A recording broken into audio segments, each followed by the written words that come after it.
Hello, welcome to my channel.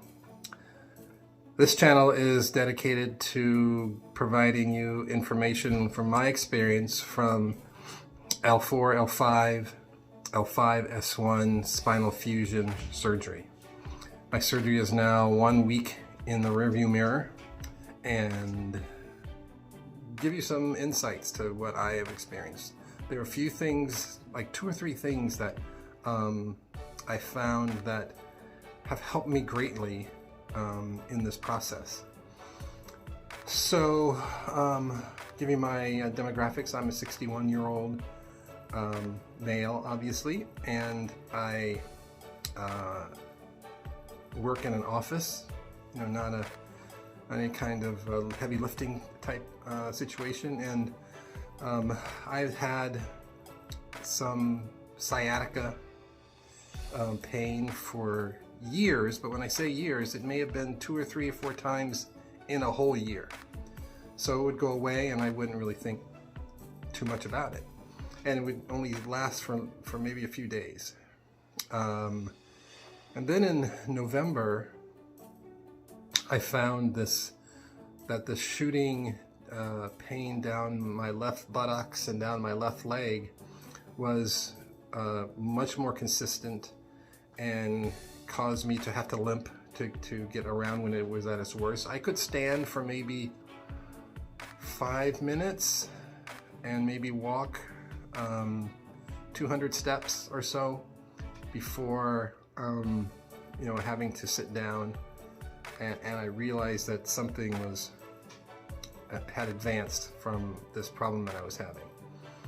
I went to first a neurologist, and the neurologist said that we're going to put you on this long-term, see you in a month process that I knew was not good for me because I was in too much pain.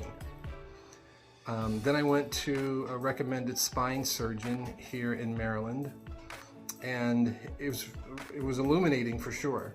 And one of the most illuminating things that he told me was that this type of spine surgery is elective surgery. I was like, what? Elective? And he said that because I had asked him, have you seen people with my same spine degradation that have not needed surgery? He said, definitely.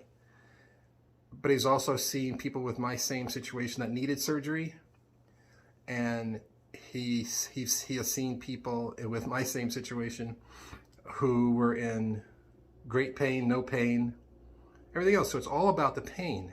You decide based on the pain that you're in. So I went ahead and got the steroid injection to hope that would work. And it lasted about 3 or 4 days. Actually, I'm sorry, before that, I got a steroid pack, the oral pills, and got a day into those, 2 days into those, and I said, this is over. I am cured. This is perfect. So I took those, and as soon as I got off of those, the pain came back. Then I went to the steroid injection, and about the same amount of time after finishing the pills, with the steroid injection, I started to feel the same problems. This was also during the time when I was getting my COVID vaccination, and the steroids and COVID vaccinations don't get along, and you can read about that, to what extent that is the case. So especially oral steroids, and I was recommended to hold off on getting my vaccination for 2 weeks after the oral steroid, upon completion of that. And so the vaccine was very important to me, and I had scheduled a second steroid injection. But I decided not to do that because I didn't want it to interfere or even have a chance to interfere with my my COVID vaccination. So I decided then that I was going to have this surgery. And I had had physical therapy for some period of time before all this, and until that got very uncomfortable, increasingly uncomfortable. So, one of the things that I was thinking about is when I looked at other videos, people had gone through years and years of pain and of injections. And so it concerned me that I was going from, it was just November, and 5 months later I was having surgery. But it was my choice, and being 61, I figured I'm not getting any younger, and I wanted to get this done. And so was this, everyone always says surgery should be the last thing that you do, last effort. Would I qualify for that? I could have gone through more injections, I think, and I could have gone through maybe more, but I made this decision. So it was difficult to get into the mindset of, I'm having the surgery, I'm going to do this in a sense to myself.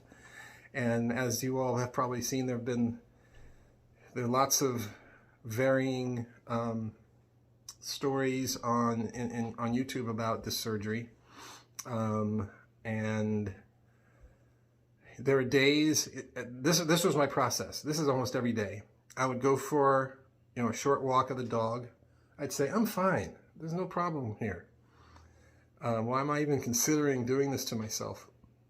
This surgery, and then 200-300 steps later, I'd say, okay, that's why, because the pain would start back. And I would go through that almost every day, stupidly, of, I don't really need this because my pain is zero. Just sitting at home, my pain is zero sometimes. But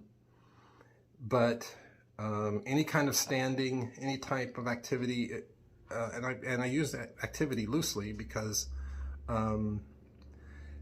just doing anything, really. And actually, the closer I got to surgery, I don't know if it was on my mind, but it was becoming more and more uncomfortable just to be sitting, just to be doing nothing.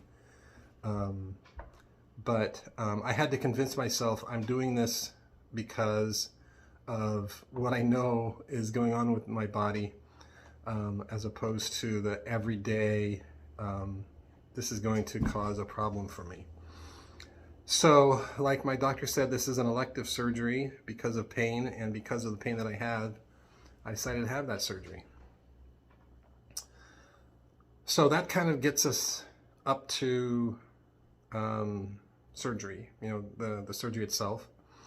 And so I'm gonna hold it off here, and then I'll be back to talk about the surgery itself and things right after surgery.